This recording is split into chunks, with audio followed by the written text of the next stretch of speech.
Arnaud Montabert, on est ici à Autun sur un site nouveau de fouilles qui a été ouvert l'an dernier, c'est-à-dire en 2013. Voilà. Qu'est-ce qui se passe ici dans ce qui était, il y a plus de 2000 ans, la périphérie de la ville d'Autun?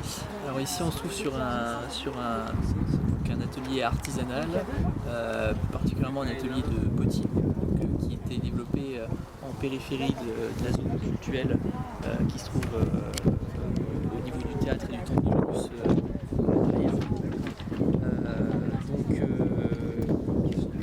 Dans ces ateliers sont fabriqués des objets, des produits de la vie de tous les jours. On a retrouvé des gobelets, des vases, des coupes de vin.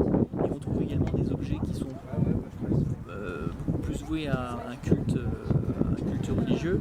On a trouvé des statuettes de Vénus, pas mal d'autres céramiques qui se rapportent à ces cultes religieux.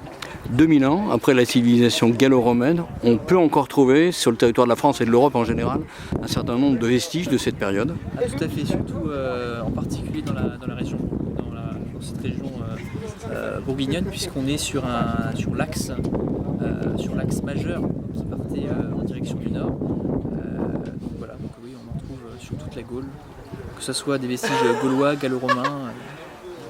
Quand on est comme vous, étudiant en géologie du côté de Nancy, qu'est-ce que ça fait? Et puis qu'on est un jeune étudiant, qu'est-ce que ça fait effectivement d'aller déterrer des vestiges? On est à la recherche un petit peu de nos ancêtres. Moi en particulier en tant qu'étudiant de géologie, je perfectionne mes connaissances en podologie ou en sédimentologie. Et voilà, par cette étude, on peut comprendre les différents environnements de dépôt et puis on peut retracer l'historique de ces ateliers et de la vie qui se déroule ici. Qu'est-ce que ça apporte à notre culture contemporaine?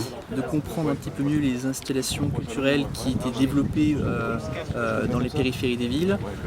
Ici, par exemple, on comprend un peu mieux à quoi servaient les ateliers de potiers, à la fois pour la production d'objets de la vie de tous les jours et à la fois pour des objets culturels.